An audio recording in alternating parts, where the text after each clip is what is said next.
Welcome to Drama with Llamas in Pajamas. We are the Drama Llamas. I'm Ashley. And I'm Athanasia. And we are classical actors who have been making art together for 13 years. We are here with you today to help bring you into the world of classical theater. We hope to teach you how to understand mostly Shakespeare, but also classical playwrights and genres. Remember, no one wrote a play hoping it would bore you. So we hope to help you not only understand, but to enjoy this work as well.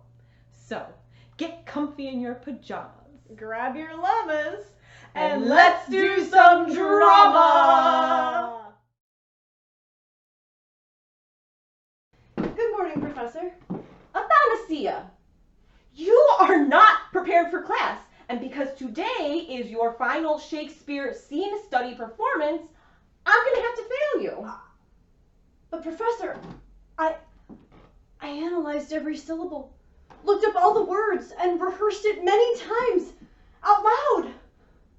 Of course I'm prepared for class.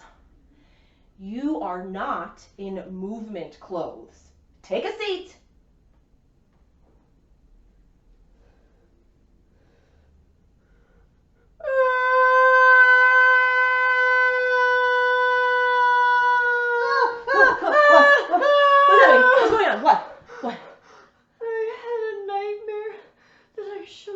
Shakespeare final in clothes I couldn't move in. For an actor, that's a worse nightmare than showing up to class naked. Welcome back. Would you like to learn why movement clothes are so important for Shakespeare? It is because Shakespeare was meant to be experienced with the whole body. Not just the mind, not just the voice, everything. Because Shakespeare's works are so physical, it is possible to enjoy his poetry whether or not you hear and speak it with your ears and mouth.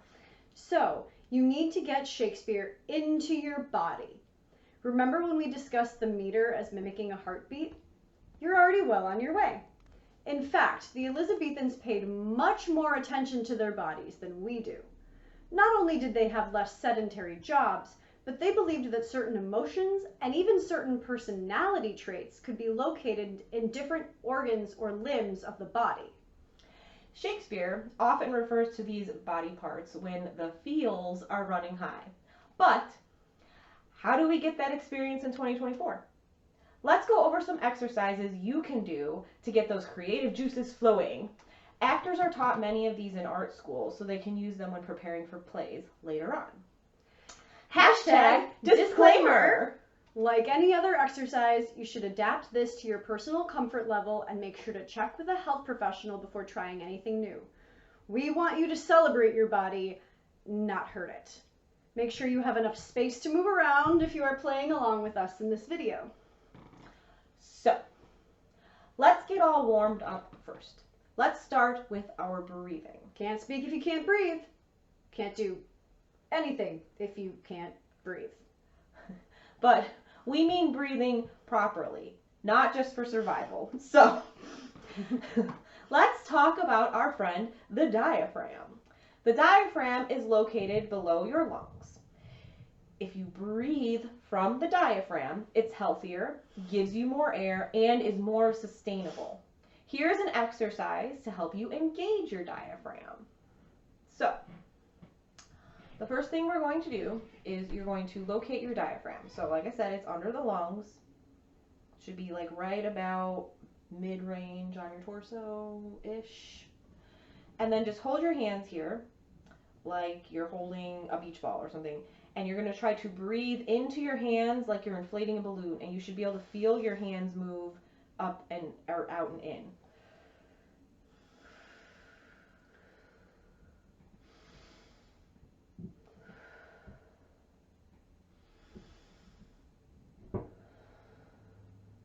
I also like to try to think of it as like filling up like the floor, like an elevator. So you're like having the elevator go, so you can like feel it go all the way down. If it's hard to do with your hands, there is another way to feel your diaphragm. Especially if you're having trouble noticing whether your body is expanding or not. You can lie down on the floor and do it with a book. Mm-hmm.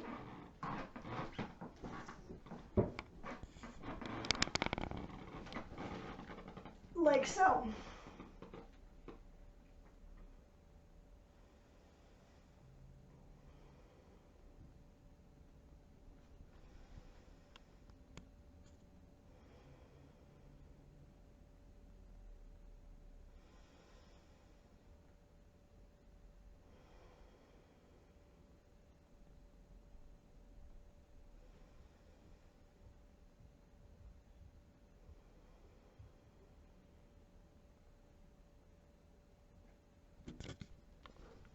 Ah.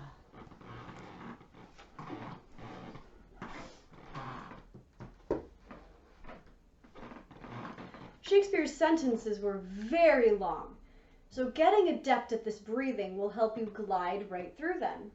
See how it works with this famous passage from Romeo and Juliet, Act 2, Scene 2. You'll probably recognize it. If you want to practice along with me, feel free to pause the video and look up the passage. But soft, what light through yonder window breaks? It is the east, and Juliet is the sun. Arise, fair sun, and kill the envious moon, who is already sick and pale with grief that thou her maid art far more fair than she. Be not her maid, since she is envious. Her vestal livery is but sick and green, and none but fools do wear it. Cast it off. It is my lady. Oh, it is my love. Oh, that she knew she were. She speaks, yet she says nothing. What of that? Her eye discourses. I will answer it.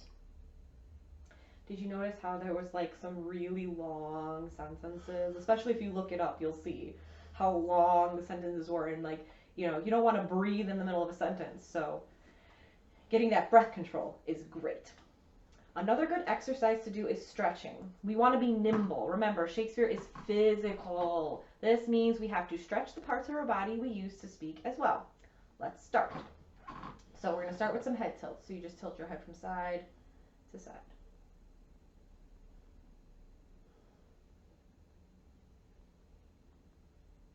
And then it's good to always stretch out your spine. So what you're going to do is you're going to start at the head, and you're going to kind of like tilt it down, and kind of like you're going to want to curve, like you're rolling down your spine. Vertebrae by vertebrae. If you've danced, you'll know what we're doing. Yep. We're taking an acting class. And then you're going to want to roll back up vertebrae by vertebrae. Just kind of like picture your vertebrae just like stacking. Boom, boom, boom.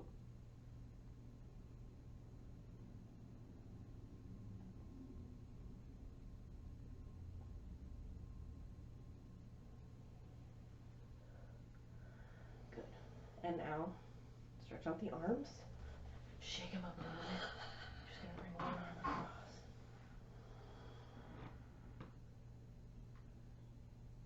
You could add a little twist if you want. Stretch it out. You're going to want to feel the stretch mainly like right here. And then other arm.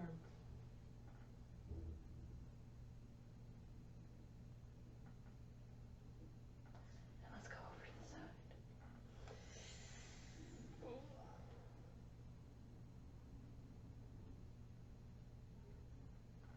And other side.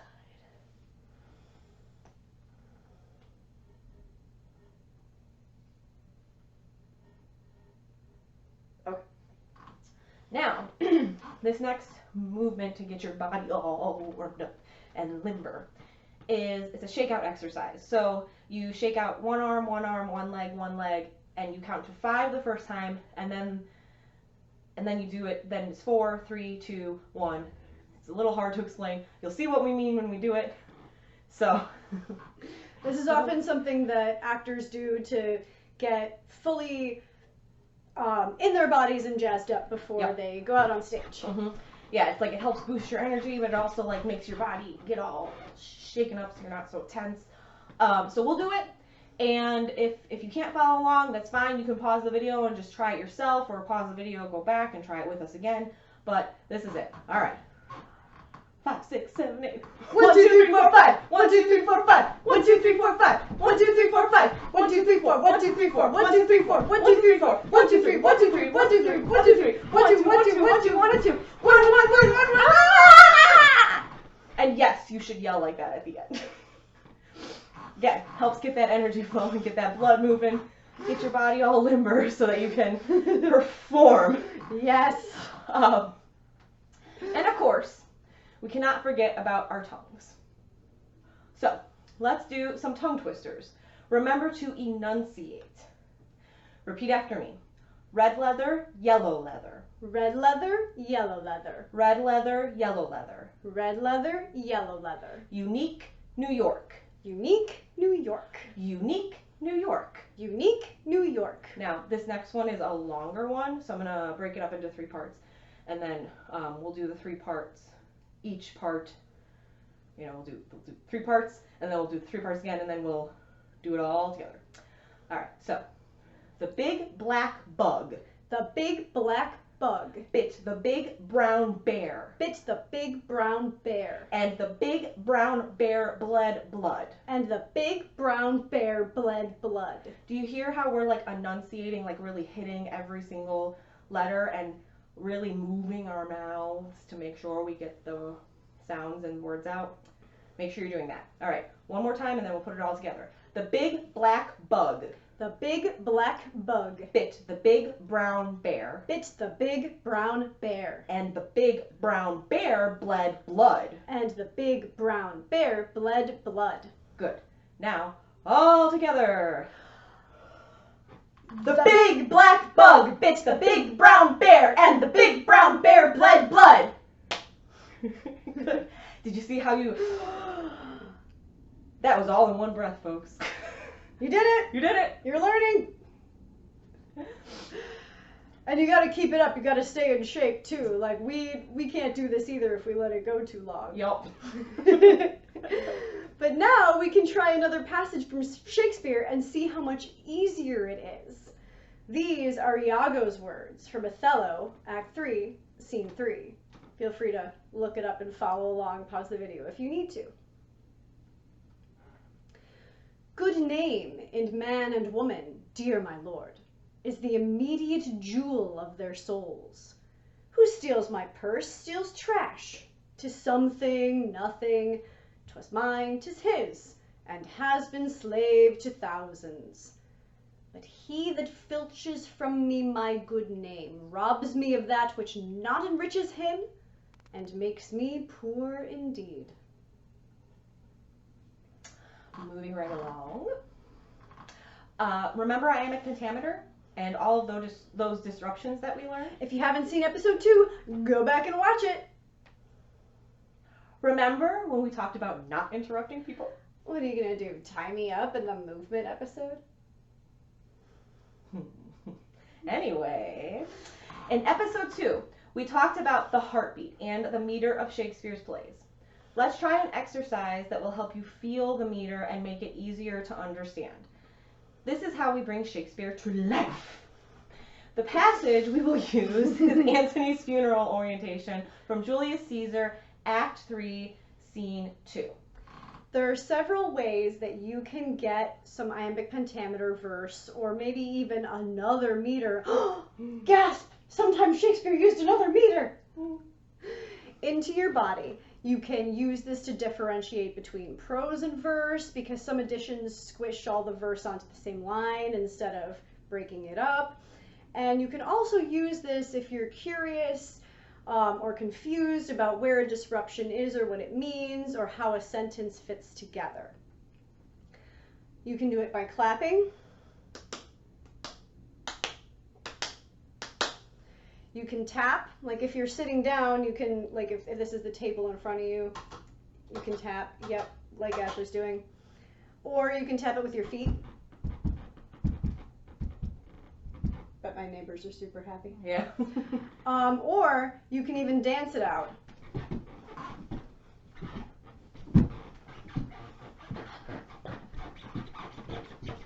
You get the picture. I'm going to do Mark Antony's funeral oration with the clapping, and I'll do it a little slowly so you can hear where I've chosen to put some of the disruptions. Maybe you'll make different choices. And you don't worry about pausing and looking this one up. We're gonna put it up for you on the screen, so you'll hear Athanasia clapping and saying it with the words on the screen.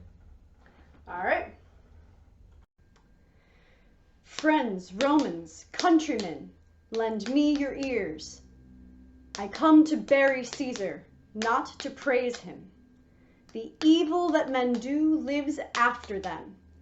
The good is often turrid with their bones. So let it be with Caesar. The noble Brutus hath told you Caesar was ambitious. If it were so, it was a grievous fault, and grievously hath Caesar answered it. Here, under leave of Brutus and the rest, for Brutus is an honorable man, so are they all honorable men, come I to speak in Caesar's funeral.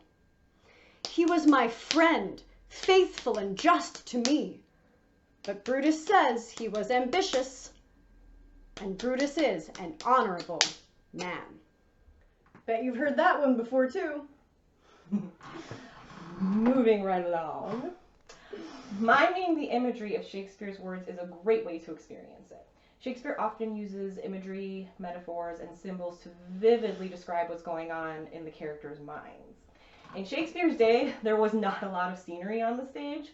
It wasn't like when you go to the theater today and you see those big productions on Broadway with all the costumes and the scenery and the special effects. No. Actors wore contemporary clothing and stood on an empty stage. So the words were the only way that you could be drawn into the story. For this example, we will use Hermia's monologue from A Midsummer Night's Dream, Act 3, Scene 2. Pause the video if you want to go ahead and look it up. Again, it's from Hermia's monologue, A Midsummer Night's Dream, Act 3, Scene 2. Oh, and also, by the way, this is not how you would perform it on stage. It's an exercise. So I just want to make that clear so people aren't like, oh my God, what is she doing? Puppet. Why so? That way goes the game. Now I perceive that she had made compare between our statures. She has urged her height, and with her personage, her tall personage, her height, forsooth, she hath prevailed with him. And are you grown so high in his esteem, because I am so dwarfish, so low? How low am I, you painted maypole? Speak! How low am I? I am not yet so low, but that my nails can reach into thine eyes. So. That actually was pretty compelling. I felt myself wanting to do the movements along with her. Right. And but again, you're not going to be on stage doing, you know what I mean? At least interpretive dance. I mean, unless your director tells you to. Right, exactly. Caveat.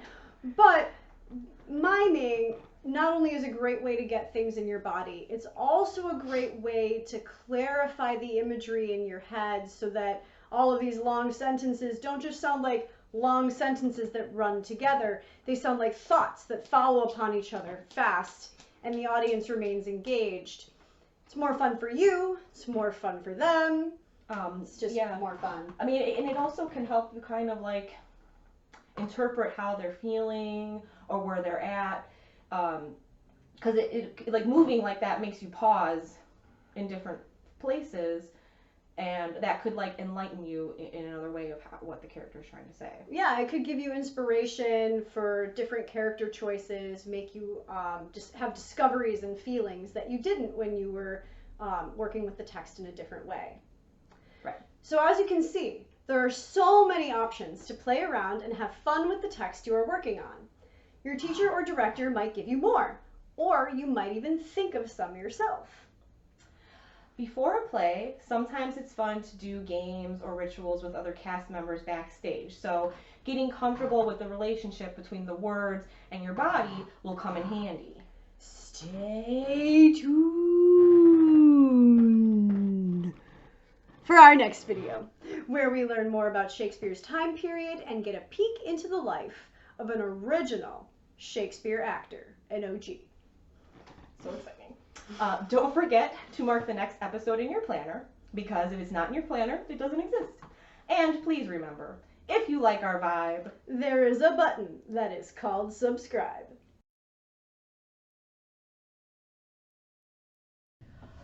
Oh, big booty, oh yeah. Big booty, big booty, big booty. Big booty number 1. Number 1, number 2. Number 2, number 3. Number 3, number 4. Number 4, number 5. Number 5, number 6. Number 6, number 7. Number 7, number 8. Number 8, number